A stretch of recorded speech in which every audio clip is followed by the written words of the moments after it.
I hope that you're prepared for the delivery room, and if you've already had your baby, I hope you had a smooth process. Congratulations. Today, I want to talk to us about a part of pregnancy and delivery that we usually may not give so much attention to. But it is very important, and I don't know why we don't give attention to this part, and that is after delivery, also known as the postpartum period.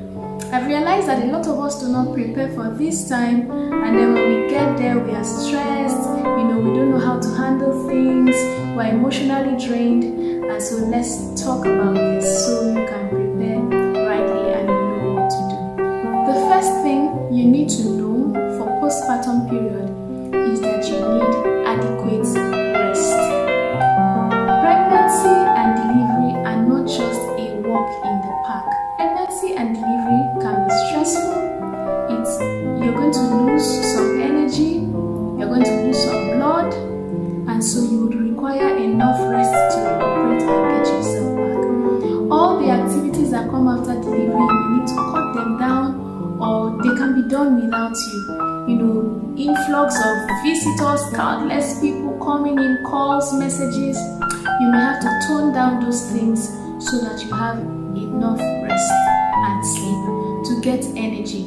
And you need to sleep, especially when your baby is asleep, so that you can be awake to breastfeed when your baby is awake as well. The second thing is to ask for help. Yes, ask for help. I know that in this part of the world, in Africa, we like to take on a lot of stress just to get a strong woman tag. See,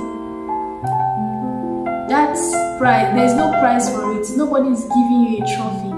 You need to look out for yourself. And so when you know that you need help, please by all means ask for help. That is why you need the help of friends and family at this time, your spouse as well. Tell them when you need help, please help me with this and that. Do not stress yourself out. Remember, you are still nursing some wounds as well. So you should ask for help, and please receive help when help comes. The third thing you should give attention to is your personal and environmental hygiene. Now you have a new baby. Your baby's immunity is not as great as yours. And as for you, you are just coming out from a stressful period. You still have some injuries. You may not have had a stitch or a surgery or anything, but your body is open. You pushed a baby out. There's still some bruises here and there. You're still in pain. So you are at this point where the slightest thing could trigger, an ailment. The slightest contamination of anything could trigger an infection for you or your baby. So you need to maintain personal and environmental hygiene. Keep your environments clean. Change your sanitary pads regularly, at most every 4 hours. At most, not at least, at most, change your sanitary pads every 4 hours. And when you're changing, ensure to wash your hands before and after each change. Have regular baths at least 3 times a day. Change your bras regularly, especially that black bra. Yes, change your bra. You can as well. I hope that you're also using a mother care bra. I remember that breast milk sometimes leaks into your bra, and milk is a good medium for microorganisms to grow. So you should change your bra regularly and wash them. Also, clean your breasts before feeding your baby. Anytime you're using the toilet, ensure to wash your hands before and after. Also, when it's time to eat, make sure to wash your hands before and after. Another thing you need is good nutrition. You just lost blood, you just went through some stress.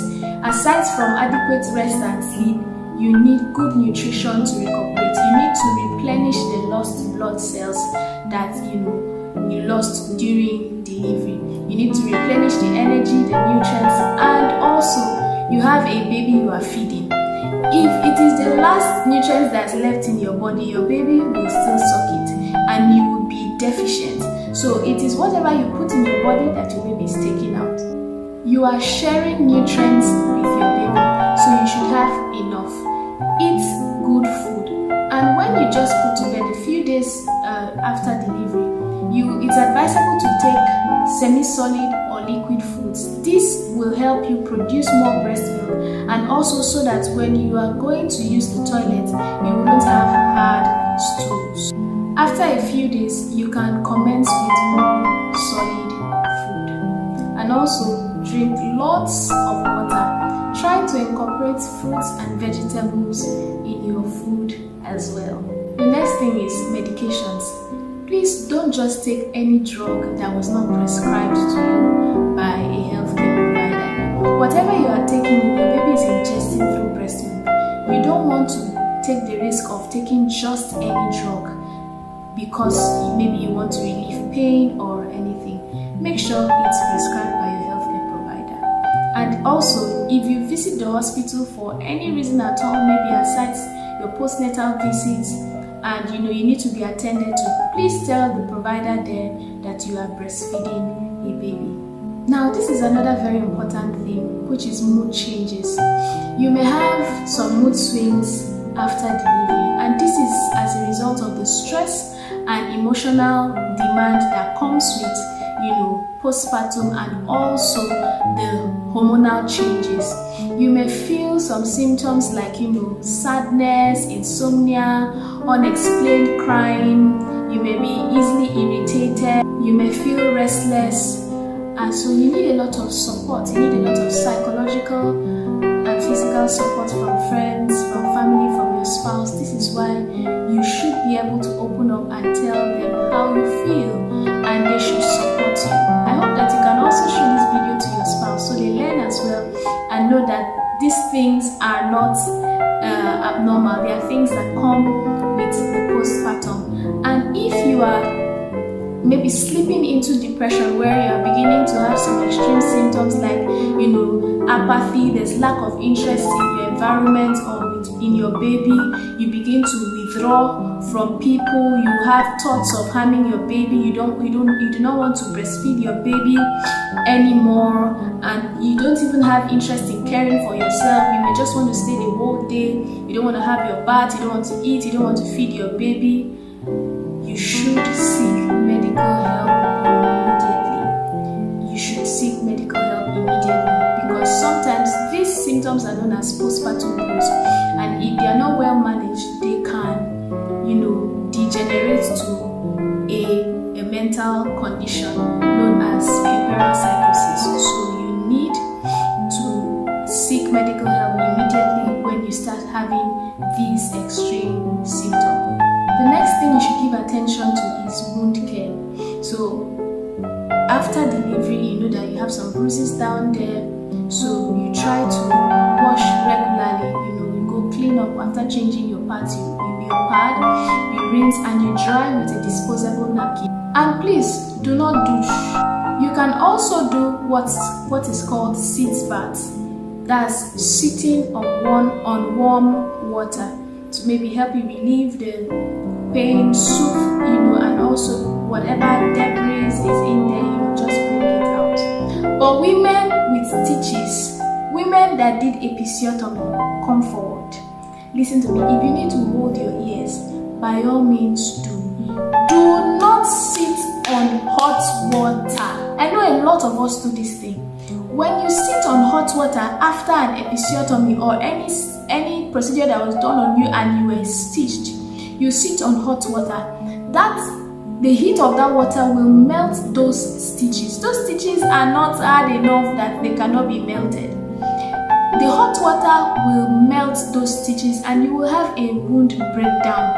It is not a very interesting experience to have an episiotomy or a stitch done on you and the wound breaks down and you have to go back to the hospital to get it restitched. It is not very interesting. So do not sit on hot water. You can start mild exercises when you feel strong enough. You are not under any pressure to start almost immediately. When you feel strong enough, you can start mild exercises. Or you can also go ahead to do your pelvic floor exercises like Kegels exercise. The next thing is sexual intercourse.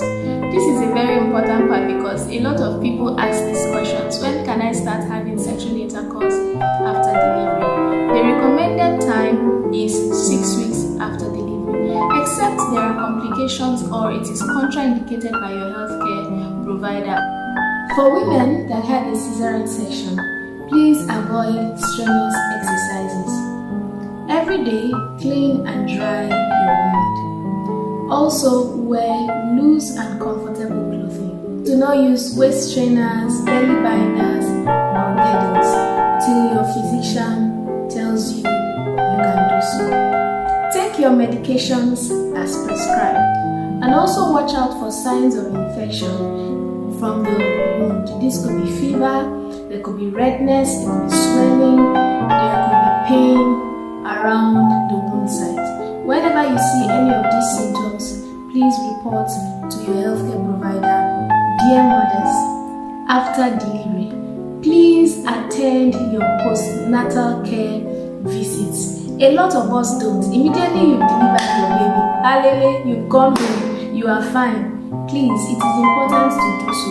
Here, checks will be carried out on you to ascertain if you are progressing in health.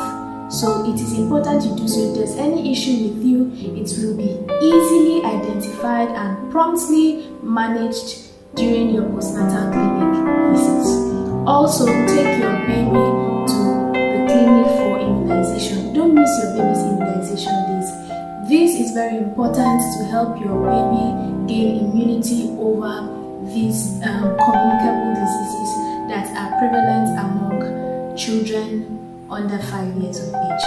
So I hope that these tips will help you. I know that they will help you, and I trust that you would make the right decisions always for yourself and for your baby.